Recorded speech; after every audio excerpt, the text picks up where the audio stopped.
Jody Avergan here. Thanks for listening to ESPN Films 30 for 30 podcasts. At 30 for 30, we like to take deep dives into all of our incredible stories. And at Blue Apron, there's a story behind every meal, like the delicious sage and brown butter chicken that's back on your Blue Apron menu. It all starts with Patrick Johnston of Dwelly Family Farms, a third-generation farm in Brentwood, California. Patrick has been growing honey nut butter squash for Blue Apron for over 2 years, and with their support, has been able to organically grow new varietals of squash. The result? Excitingly new and high-quality ingredients for Blue Apron customers. The sage and brown butter chicken, a classic recipe that celebrates the flavors of the season, is just one example of the amazing meals that are delivered right to your doorstep thanks to Blue Apron. And thank you, Patrick, for the delicious squash. Check out this week's menu and get $30 off your first meal with free shipping. You will love how good it feels and tastes to create home-cooked meals with Blue Apron, so don't wait. Go to blueapron.com/30 for 30. For $30 off your first delivery, Blue Apron, a better way to cook.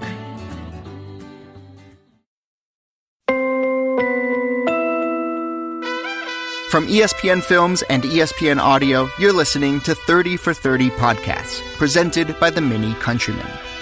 From the moment it first debuted in 1988, John Madden Football has pushed the technical limits of what a video game can do. Now simply referred to as Madden, it's become one of the most popular titles in the history of video gaming, and it's had a big impact on the game of football itself. But despite its current-day success, the game has had its challenges along the way and almost didn't make it to market. This week, how John Madden went from football player and coach to the heart of a billion-dollar franchise. Here's actor and video game fan Will Wheaton telling the story of Madden's game.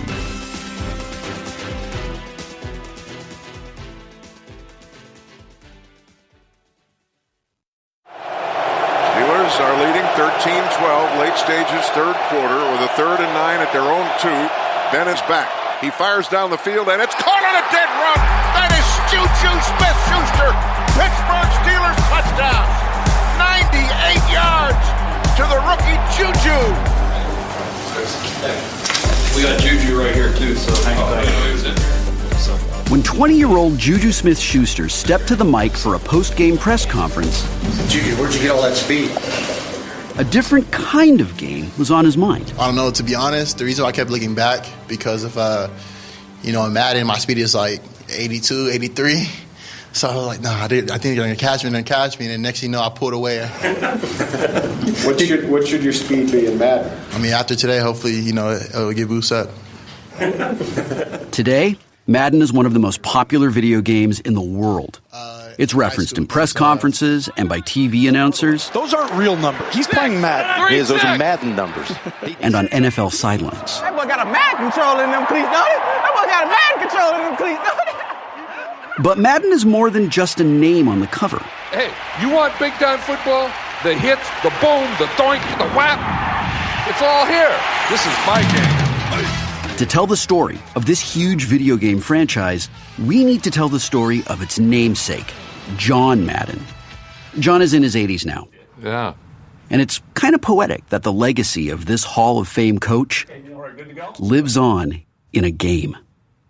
I remember my dad used to tell me, my dad was a mechanic, and he worked hard. And, I used to, say, I got to get a job, I got to make some money. He said, no. He said, don't work. He said, just play.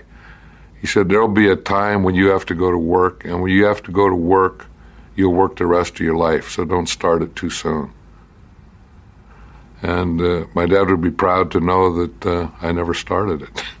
It turned out the game of football was all John ever needed. But his playing career as an offensive lineman ended with a knee injury during training camp of his rookie year with the Philadelphia Eagles. It tore everything, and in those days, once they operated on that, they just operated on it so you could walk again. I mean, there was no such thing as coming back. And I had to go in every morning for therapy, and Norm Van Brocklin was a quarterback. And he would be sitting there by himself watching game film. So I'd just go sit in the back and just watch the film. He was always looking for things he would do, and he would talk those things. One day, Norm Van Broecklyn said to me, he called me Red, he said, Red, go on up here and sit up here and watch it. What was the defense, Red? And that's where I first learned football. I learned him from one of the great quarterbacks of all time. John got into coaching and rose quickly from assistant coach to head coach of the Oakland Raiders at just 32 years old. Hey, you jerk! You big jerk! Yeah, you! Don't get excited, John. For the next 10 years, You don't call! John Madden made his mark as one of the most colorful coaches of the 1970s, You don't even watch the time. You sit back there and just throw it. rampaging up and down the Raiders' sideline. You ever call one on them? But more than anything, what he did was just win, baby. Often in unforgettable fashion. Impossible dream of a play. But year after year, the Raiders lost in the playoffs. Franco Harris goes all the way for touchdown. I don't believe it. I mean, that was our but. The Raiders are a good team, but they haven't won a Super Bowl. In 1976, though, they finally made it to the Super Bowl. Going to the Super Bowl. What is that? What is that? Madden's Raiders dominated the Vikings to win Super Bowl 11. There it is. There's the gun. John Madden goes on the shoulders of his players. It was the greatest feeling in the world. I mean, there was nothing that can beat it. John Madden's grin is from ear to ear. He looks like a slick watermelon. John, how's it feel? Great. Waited a long time for it. Let's clear the field. Let's clear the field. I've been here 10 years as a head coach, and those 10 years have been the happiest years of my life. But just 2 years after winning the Super Bowl, John Madden retired from coaching. I gave it everything I had, and I don't have any more. I'm not resigning, I'm not quitting, I'm not doing anything. I'm retiring from football coaching, and I'm never going to coach again. I was only 42 years old, and I thought, that I was going to spend time with my family and do all these things, and that was kind of overrated. I mean, everyone had their own thing to do, and I was sitting around with the dog. So I went back and did the television, and then that kind of took its place. It's the perfect place for it. I went from playing to coaching to broadcasting, and I got that same feeling. Twist there and pivot, and boom, the ball's there, right again between the 8 and the 9. Oh, is he happy? What a throw. John was forging a new career in television, giving fans an insider's perspective on the game.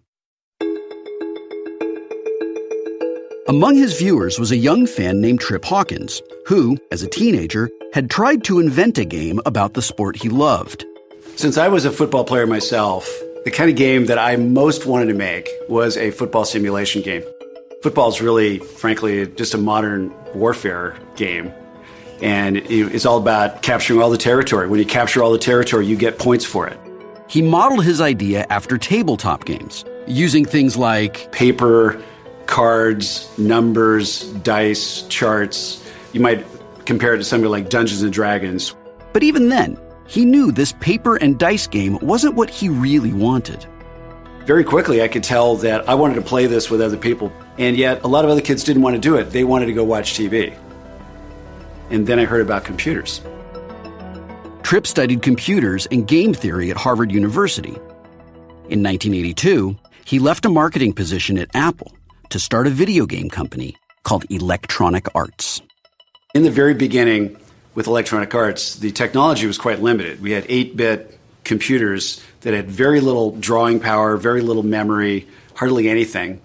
And in the beginning, I thought, football, 22 guys running around the field, that's going to be too hard. And I invented a game called Dr. J and Larry Bird Go 1-on-1. And then as soon as that was a success, I said, okay, great, on to football.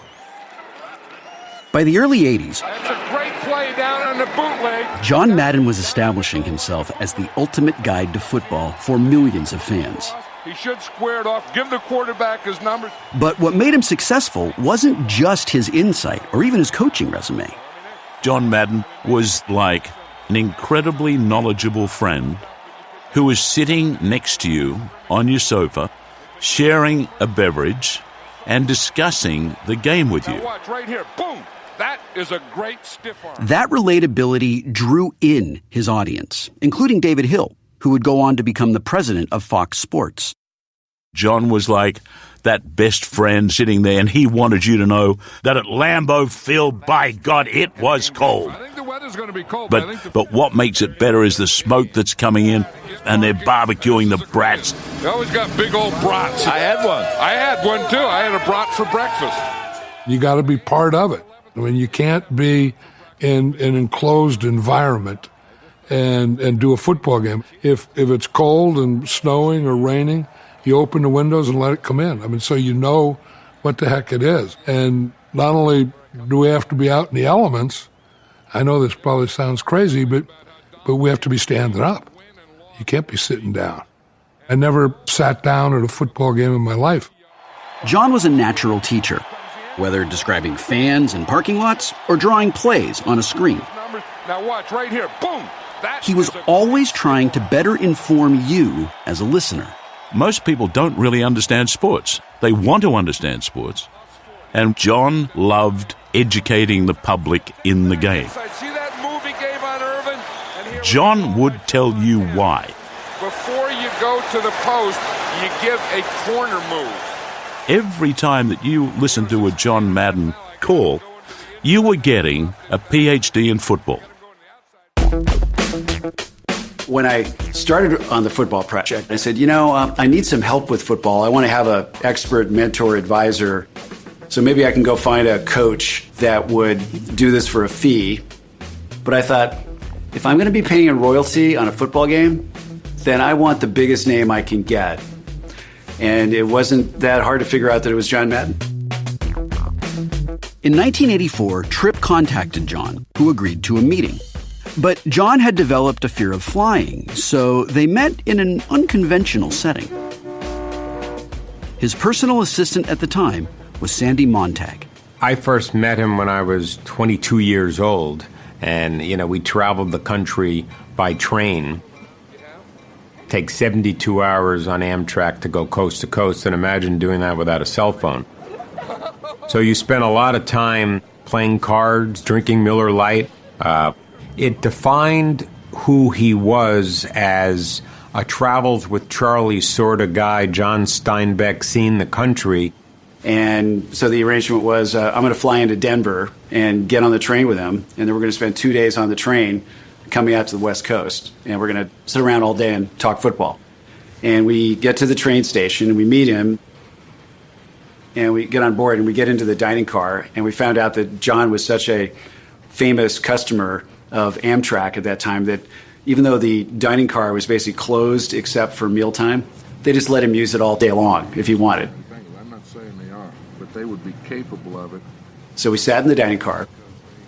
I brought my lead programmer and my producer along, but I was pretty much leading the design of the game. So Tripp told me that he'd gone to Harvard and had his own major, computer games. So I figured any guy that could go to Harvard, get in Harvard, talk them into letting him make up his own major, and that major be games. This isn't just an average deal here. There had to be something special to this guy. John had this cigar that was about a foot long and about like the bottom half of a baseball bat, and he never lit it, but he played with it.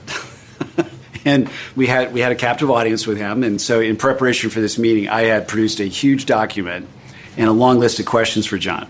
The first thing that I talked about is that I wanted as a teaching tool. Show them different people, different formations, motion, movement. Because when I got out of coaching, I taught some classes at the University of California in Berkeley, extension classes on football for fans. Because the one thing that you can take advantage of. And I mean, it can be a game that you can use to coach and to teach football. And you could put in a play and then play it against a defense and then see how it works and make adjustments on it. I was aware of some of the technology limitations of the machines of the day. So I found myself at least wanted to ask the question about